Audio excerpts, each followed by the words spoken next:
We have another example on the board. Again, we're supposed to find slopes. We have to convert the general forms to slope-intercept forms. So we have to find y. Y is equal 6x minus 12.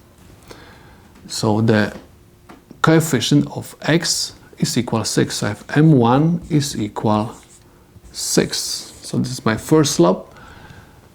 In this case, I have y equals 6x minus 3. The coefficient of x is equal 6. m2 is equal 6. Please notice that these two slopes have the same values. Anytime m1 is equal to m2, the lines are in parallel.